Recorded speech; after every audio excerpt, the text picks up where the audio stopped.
하나님의 말씀은 누가복음 7장 23절입니다. 누구든지 나를 인하여 실족하지 아니하는 자는 복이 있도다 하시니라. 아멘.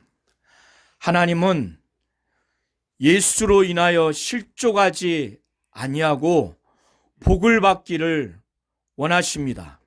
예수의 말씀과 그의 치유 사역과 그의 공생애를 통해서 예수를 믿고 의지하고 전적으로 동행하는 자가 예수를 인해서 실족하지 아니한 자이며 이와 같은 자가 복을 받을 수 있는 자입니다.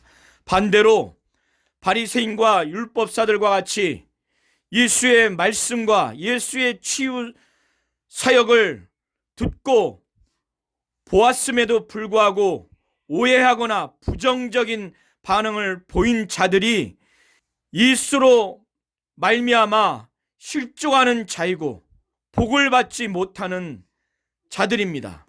하나님은 우리가 예수로 인하여 굳건한 믿음과 신앙생활을 함으로 말미암아 복을 받는 자, 복이 있는 자가 되기를 원하시는 겁니다. 누가복음 7장 18절부터 35절은 크게 세 단락으로 나뉘어져 있습니다. 첫 번째는 18절부터 23절까지 침례 요한의 예수의 정체성에 대한 질문과 이에 대한 예수님의 답변 말씀이고, 두 번째는 24절부터 28절까지의 내용인데 침례 요한에 대한 예수의 증언의 말씀입니다.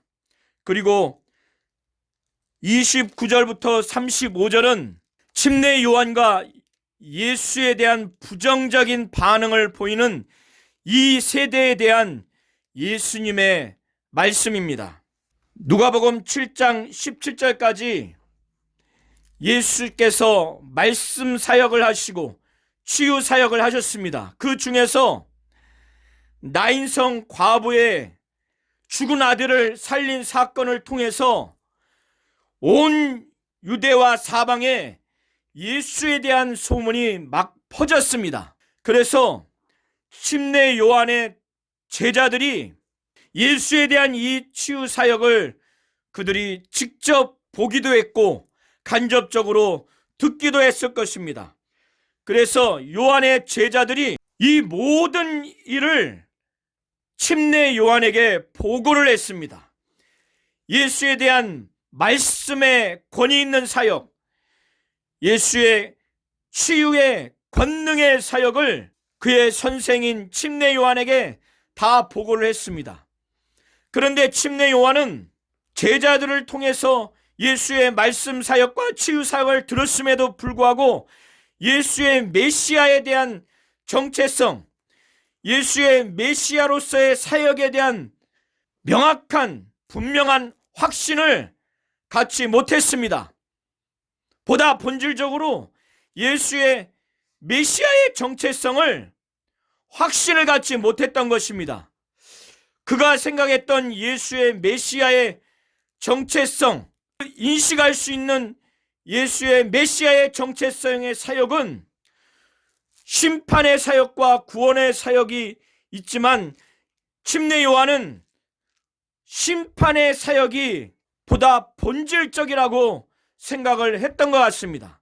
그래서 그도 누가복음 3장 15절 이하를 통해서 그가 증거하기를, 누가복음 3장 17절에 보면 예수의 메시아의 사역의 본질을 그는 이와 같이 증거를 했습니다. 메시아가 오면 손에 키를 들고 자기의 타작마당을 정하게 하사 알곡은 모아 곡간에 들이고 쭉정이는 꺼지지 않는 불에 태우시리라 라는 심판의 사역을 증거한 것입니다.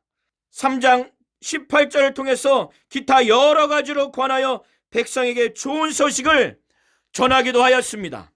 그런데 침례 요한은 그가 예비할 메시아로서의 사역의 본질은 심판 사역의 본질을 증거한 것입니다. 그렇기 때문에 제자들의 보고, 곧 예수의 사역의 보고를 듣고 나니까 예수님의 그 사역의 내용은 구원 사역, 치유 사역, 회복 사역이 거의 전부였습니다. 그것이 주된 사역이기 때문에 침례 요한은 자기가 오실 메시아, 곧 오실 그에 대해서 증거한 사역의 본질은 심판 사역이었는데, 제자들을 통해서 들었던 예수의 사역의 본질은 구원 사역, 회복 사역, 치유 사역이기 때문에 예수가 오실 그 곧 메시아라고 하는 확신을 갖지 못했던 겁니다. 그래서 그 두 제자들을 불러서 예수에게 질문을 통해서 예수가 메시아인지 오실 그인지 아니면 우리가 다른 일을 기다려야 하는지에 대해서 질문을 분명하게 제자를 통해서 하게 하고, 그리고 그 예수님의 답변을 통해서 예수님이 메시아인지 아니면 다른 사람인지를 분명하게 분별을 해서 확신을 갖기를 원했습니다. 그래서 침례 요한은 제자 2명을 부른 다음에 예수께 가서 이 두 질문을 해라. 오실 이가 당신입니까? 곧 오실 이 메시아가 당신입니까?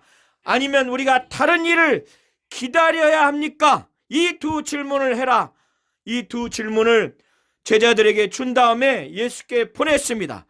그 제자들이 예수께 다가갔을 때 예수는 메시아로서의 분명한 사역을 하고 계셨던 겁니다.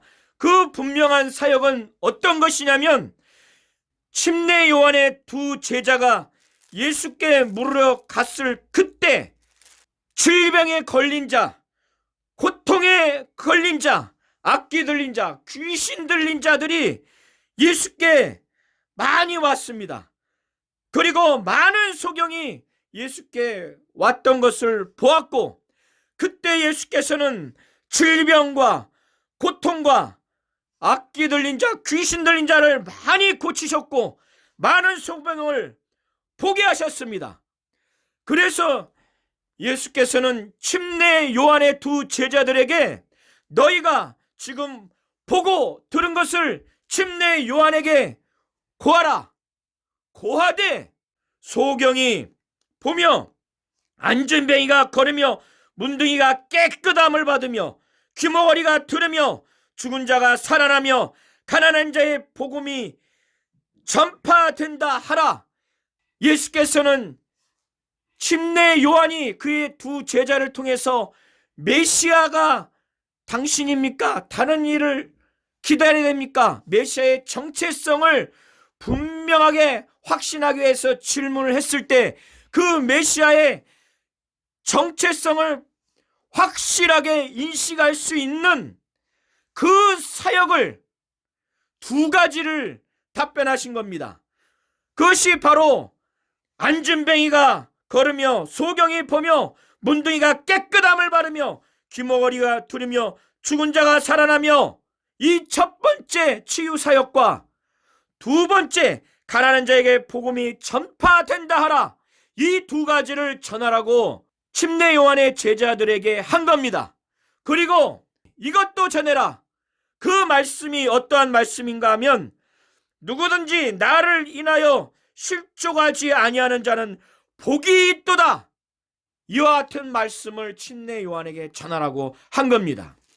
이 치유 사역은 누가복음 7장 18절 이전까지의 사역을 예수께서 말씀하신 내용입니다. 나사렛 회당에서 선지자 이사야가 예언한 말씀을 그는 가르치셨고, 그 말씀대로 예언한 말씀대로 구체적으로 사역을 하신 내용으로서 눈먼 자를 보게 한 것은 누가복음 4장 18절의 말씀이 실현된 것이고, 절름 바리들이 걷게 되는 것은 중풍병자의 치유 사건인 누가복음 5장 17절부터 26절의 내용이고, 문둥병자의 정결케 됨은 온몸이 문둥병으로 가득한 자의 치료 사건을 다룬 누가복음 5장 12절부터 17절의 내용입니다.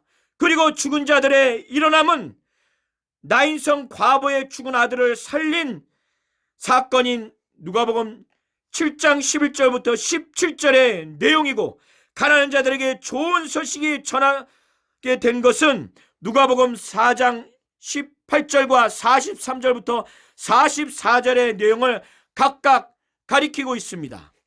예수께서는 침례 요한이 제자들 통해서 예수의 메시아의 정체성을 확인하기 위해서 답변했을 때 분명하게 누가복음 7장 22절부터 23절의 말씀을 그 제자들에게 전하라고 증거한 겁니다. 그래서 예수께서는 침례 요한에게 누구든지 나를 인해서 예수의 말씀 사역과 예수의 치유 사역, 곧 예수의 공생애를 인해서 실족하지 아니하는 자가 복이 있다고 이것을 전해라. 침례 요한이 그가 심판 사역을 하는 자가 메시아다, 이런 고정관념이 있기 때문에 구원 사역, 회복 사역, 치유 사역을 하신 예수의 말씀, 곧 소경이 보며 안진뱅이가 걸으며 문둥이가 깨끗함을 받으며 귀머거리가 들으며 죽은 자가 살아나며 가난한 자에게 복음이 전파된다 하라. 이 두 가지의 종류의 사역을 침례 요한이 지금 듣고 오해하지 말고 부정적인 반응을 하지 말고, 그래서 실족하지 말고 예수의 권위 있는 말씀 사역, 권능과 능력 있는 치유 사역, 가난한 자에게 복음이 전파되는 이 사역을 듣고 침례 요한이 예수의 말씀 사역과 치유 사역과 공생애를 통해서 확실히 믿고 변화받고 전적으로 신뢰하는 자가 돼서 굳건한 자가 돼서 복이 있는 자가 되기를 바라는 마음으로 두 제자에게 전하라고 이 말씀을 증거한 겁니다. 그리고 나서 24절부터 28절까지 예수께서는 이 침례 요한에 대해서 증거를 하십니다. 증언하는 말씀을 하십니다. 여인이 낳은 자 중에서 침례 요한보다 큰 자가 없다. 가장 크다. 그러나 하나님의 나라에서는 극히 작은 자라도 저보다 크다라고 침례 요한의 위대함에 대해서, 그러나 침례 요한은 구약의 메시아가 오고 하나님의 나라가 오고 구원의 약속을 하는 약속의 말씀을 증거하는 선지자 중에서 가장 크다고 하는 것이지, 예수를 믿고 믿음의 약속을 받아서 하나님의 나라에 들어가는 하나님의 친자녀 중에서는 지극히 작은 자라도 침례 요한보다 크다는 이 말씀을 예수께서 하신 것입니다. 그에 앞서 무리들에게 예수께서는 침례 요한에 대해서 증거하시면서 질문 3가지를 전합니다. 너희가 무엇을 보려고 광야에 나갔더냐? 바람에 흔들리는 간대냐? 이게 아니라면 그러면 너희가 무엇을 보려고 나갔더냐? 부드러운 옷을 입은 사람이냐? 보라, 화려한 옷 입고 사치하게 지내는 자는 왕궁에 있느니라. 이것도 아니라면 그러면 너희가 무엇을 보려고 나갔더냐? 선지자냐? 옳다. 내가 너희에게 이르노니 선지자보다도 나은 자니라. 예수께서는 구약의 모든 선지자보다 침례 요한이 낫다고 말씀을 하시는 겁니다. 그러면서 예수께서는 이 침례 요한이 구약의 어떤 선지자보다도 훌륭하고 낫다고 하는 그 근거, 그 증명을 구약 성경을 인용합니다. 곧 말라기 3장 1절의 말씀과 출애굽기 23장 20절의 말씀을 종합적으로 인용을 하시면서 이와 같이 구약 성경을 인용하면서까지 침례 요한의 대단함을 증거를 하십니다. 그 내용은 기록된 바, 보라 내가 내 사자를 내 앞에 보내노니 그가 내 앞에서 내 길을 예비하리라. 이와 같은 말씀을 하시면서 이 말씀에 따르는 사람에 대한 지칭이 침례 요한이라고 말씀하는 겁니다. 이 사람에 대한 말씀이니라. 이와 같이 말씀하는 겁니다. 이제 세 번째로 29절부터 35절의 말씀은 예수께서 침례 요한과 예수 자신에 대한 이 세대의 부정적인 반응에 대한 말씀을 하십니다. 예수께서는 먼저 모든 백성과 세리들은 이미 침례 요한의 침례를 받았다고 말씀하시면서 이런 자들은 진정으로 하나님 앞에 회개의 심령을 가지고 하나님 앞에 자신들이 죄인이라는 것을 침례를 통해서 고백을 했고, 이러한 자들이 침례 요한의 침례를 통해서 하나님 앞에 나아갈 수 있도록 죄인임을 깨닫고 예수의 말씀을 듣고 예수의 치유 사역을 통해서 예수를 확실히 믿도록 하는 침례 요한의 사역에 그들은 절대적으로 순종하는 자들의 반응이라는 것을 지금 말씀하시는 겁니다. 이러한 자들은 예수의 침례 요한에 대한 평가의 말씀을 듣고 하나님을 의롭다고 반응을 했다는 겁니다. 그러나 오직 바리새인과 율법사들은 침례 요한의 침례를 곧 회개하게 하는 침례, 자신들이 죄인이라고 깨닫게 해서 하나님 앞에 회개할 수 있도록, 그래서 예수를 믿고 거듭나게 하는 침례 요한의 이 회개의 침례를 받아들이지 않았다고 예수께서는 말씀하시는 겁니다. 그래서 그들은 그들을 향한 하나님의 뜻을 그들은 거절한 자들이라고 예수께서 말씀을 하시는 겁니다. 예수께서 침례 요한에 대한 평가의 말씀을 모든 백성과 세리들은 받아들였지만 오직 바리새인과 율법사들은 받아들이지 않았습니다. 그리고 이들은 침례 요한의 침례 그리고 회개를 선포하는 그 말씀을 받아들였고 받아들이지 않았다고 하는 것을 예수께서 말씀을 하시는 겁니다. 그래서 예수께서는 이와 같이 침례 요한과 예수에 대한 사역을 근본적으로 받아들이지 않은 바리새인과 율법사들, 이들을 이 세대라고 말씀을 하시면서 이들을 무엇으로 비유할꼬? 이러한 사람들이 무엇과 같은가? 이러한 사람들의 영적인 실상, 영적인 본질을 예수께서는 비유를 통해서 나타내 주시고자 고민하시다가 장터에서 놀고 있는 두 부류의 아이들의 비유를 말씀을 하시면서 바리새인과 서기관들이 침례 요한과 예수의 사역에 대해서 부정적으로 반응한 것을 지금 지적하고 있는 비유의 말씀과 실상의 말씀을 지금 하고 계신 것입니다. 그래서 비유하시기를 바리새인과 서기관들은 마치 장터에서 장례식과 결혼식을 하는 놀이를 하는 자들의 그 양상과 같다고 말씀하신 겁니다.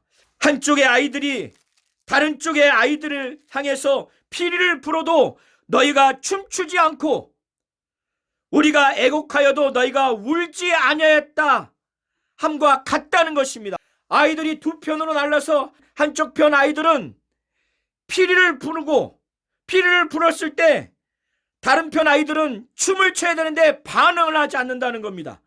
그리고 한편의 아이들이 애곡하면은 다른 편 아이들이 울어야 되는데 울지 않는다는 겁니다. 이와 같이 침례 요한의 사역과 예수의 그 사역을 보여주었음에도 불구하고 바리새인과 서기관들, 율법사들은 반응을 보이지 않는다는 거예요.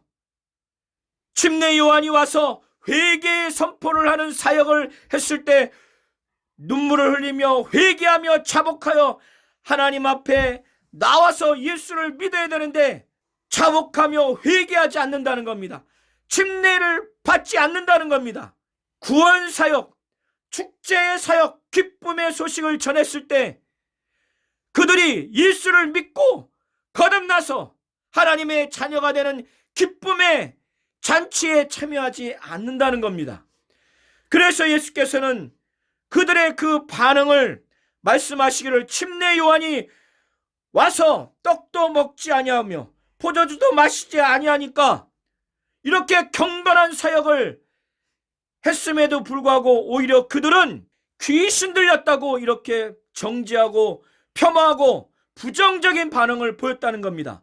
반대로 인자는, 예수는 와서 죄인들과 함께 먹고 마시며 또 예수께서는 배고프셔서 먹으니까 그들은 예수를 향해서 먹기를 탐하고 포도주를 즐기는 사람이요 세리와 죄인의 친구로다 이렇게 또 부정적으로 반응하며 폄하하며 비판하는 이러한 모습을 지적을 하신 겁니다. 그러나 예수께서는 지혜는 곧 하나님의 뜻, 하나님의 계획은, 하나님의 지혜는 이렇게 바리새인과 서기관들에게, 율법사들에게 부정적인 반응을 받았지만은 하나님의 뜻이요 하나님의 계획인 지혜는 자기의 모든 자녀로 인해서 옳다함을 얻게 되는 것이라고 예수께서는 말씀하셨습니다. 그것은 침례 요한과 예수의 그 사역을 통해서 절대적으로 회개하고 믿고 의지하고 동행하는 이러한 믿는 자녀들을 두고 35절에 지혜는 자기의 모든 자녀로 인하여 옳다함을 얻느니라고 말씀을 하신 겁니다. 하나님은 우리 모든 성도님들이 예수로 인해서 확실히 예수의 사역을 믿고 의지하기를 바랍니다. 그래서 예수로 인해서 실족하지 않냐고 굳건하게 돼서 하나님으로부터 복을 받는 자가 되기를 원하시는 겁니다. 예수의 말씀의 사역, 예수의 치유의 사역, 예수의 공생애로 인해서 내 생각과 내 뜻과 내 삶의 방식과 안 맞다고 해서 오해하고 부정적인 반응을 보일 것이 아니라 예수의 말씀의 사역, 치유의 사역, 그의 공생애를 통해서 적극적이고 긍정적인 반응, 곧 믿고 의지하며 예수의 공생애를 함께 동역하고자 하는 자가 돼서 예수로 인해서 실족하지 아니하고 굳건한 자가 돼서 하나님의 복을 받기를 하나님은 원하시는 겁니다. 이와 같은 자가 되기를 예수의 이름으로 축원드립니다.